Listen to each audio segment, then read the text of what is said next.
ಆಂಜನೇಯನ ಜನ್ಮಸ್ಥಳ ಅಂಜನಾದ್ರಿಯಲ್ಲಿ ಮತ್ತೆ ಪೂಜಾ ವಿವಾದ ಶುರುವಾಗಿದೆ. ನ್ಯಾಯಾಲಯದ ಆದೇಶವಿದ್ರೂ ವಿದ್ಯಾದಾಸ ಬಾಬಾಗೆ ಪೂಜೆಗೆ ಅವಕಾಶ ನೀಡದ ಡಿಸಿ ವಿರುದ್ಧ ಅರ್ಚಕ ವಿದ್ಯಾದಾಸ ಬಾಬಾ ಕಿಡಿಕಾರಿದ್ದಾರೆ. ಅಂಜನಾದ್ರಿಯ ಆಂಜನೇಯ ಸ್ವಾಮಿ ದೇವಾಲಯಕ್ಕೆ ಜಿಲ್ಲಾಧಿಕಾರಿ ಸುರೇಶ್ ಇಟ್ನಾಳ್ ಭೇಟಿ ನೀಡಿದ್ದಾರೆ. ಈ ವೇಳೆ ದೇವಸ್ಥಾನದ ಆಡಳಿತಾಧಿಕಾರಿ ಬೇರೊಬ್ಬ ಅರ್ಚಕರನ್ನ ಕರೆದೊಯ್ದು ಪೂಜೆಗೆ ಮುಂದಾಗಿದ್ದಾರೆ. ವಿದ್ಯಾದಾಸ್ ಬಾಬಾಗೆ ಸುಪ್ರೀಂ ಕೋರ್ಟ್ ಪೂಜೆಯ ಹಕ್ಕನ್ನ ನೀಡಿದ್ರು ಜಿಲ್ಲಾಧಿಕಾರಿ ಬೇರೊಬ್ಬ ಅರ್ಚಕರಿಂದ ಪೂಜೆ ನಡೆಸುವುದಕ್ಕೆ ಮುಂದಾಗಿದ್ದಕ್ಕೆ ವಿದ್ಯಾದಾಸ್ ಬಾಬಾ ಆಕ್ರೋಶ ವ್ಯಕ್ತಪಡಿಸಿದ್ದಾರೆ. ಅನ್ಯ ಅರ್ಚಕರು ಪೂಜೆ ಮಾಡೋದನ್ನ ವಿದ್ಯಾದಾಸ್ ಬಾಬಾ ವಿಡಿಯೋ ಚಿತ್ರೀಕರಣ ಮಾಡಿದ್ದು ಜಿಲ್ಲಾಧಿಕಾರಿ ಸುರೇಶ್ ಇಟ್ನಾಳ್ ಕೋರ್ಟ್ ಆದೇಶ ಉಲ್ಲಂಘನೆ ಮಾಡಿದ್ದು ನ್ಯಾಯಾಂಗ ನಿಂದನೆ ಮಾಡಿದ್ದೀರಿ ಅಂತ ಆಕ್ರೋಶ ವ್ಯಕ್ತಪಡಿಸಿದರು.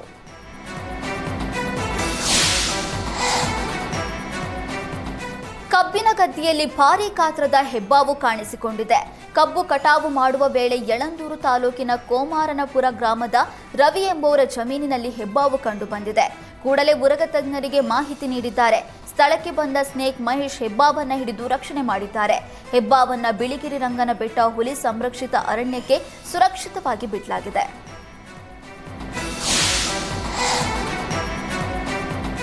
ಮೈಸೂರು ಜಿಲ್ಲೆಯ ಹೆಚ್ಡಿಕೋಟೆ ತಾಲೂಕು ಹೆಬ್ಬಲಕುಪ್ಪೆ ಶಿಥಿಲಗೊಂಡಿದ್ದ ಮನೆ ಗೋಡೆ ಮೇಲ್ಛಾವಣಿ ಕುಸಿದು ಬಿದ್ದಿದೆ.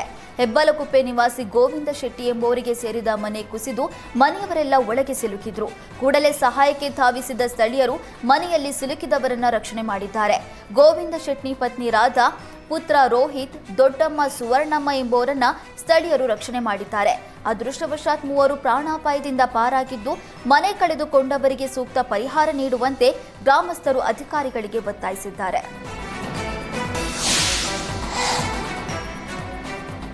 ಬೆಂಗಳೂರು ಸೇರಿ ರಾಜ್ಯದ ಎಲ್ಲ ಮಹಾನಗರ ಪಾಲಿಕೆ ನೌಕರರು ವಿವಿಧ ಬೇಡಿಕೆ ಈಡೇರಿಸುವಂತೆ ಆಗ್ರಹಿಸಿ ಪ್ರತಿಭಟನೆ ನಡೆಸುವುದಕ್ಕೆ ಮುಂದಾಗಿದ್ದಾರೆ. ಜುಲೈ 8ರಿಂದ 10 ಮಹಾನಗರ ಪಾಲಿಕೆ ಹಾಗೂ ಬಿಬಿಎಂಪಿ ನೌಕರರು ಕೆಲಸಕ್ಕೆ ಗೈರಾಗಿ ಪ್ರತಿಭಟನೆ ನಡೆಸುವುದಕ್ಕೆ ಕರೆ ನೀಡಿದ್ದಾರೆ.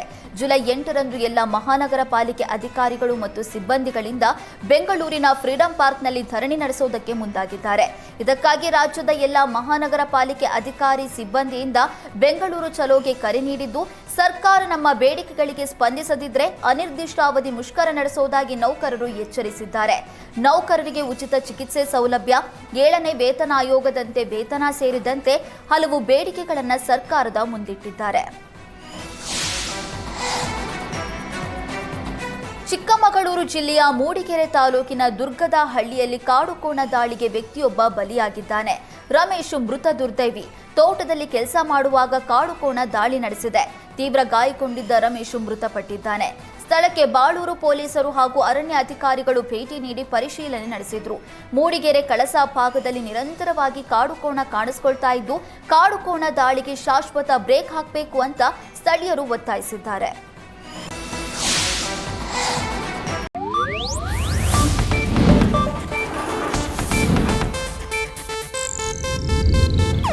ಇದು ಏಷ್ಯಾನೆಟ್ ನ್ಯೂಸ್ ನೆಟ್ವರ್ಕ್ ಪ್ರಸ್ತುತಿ.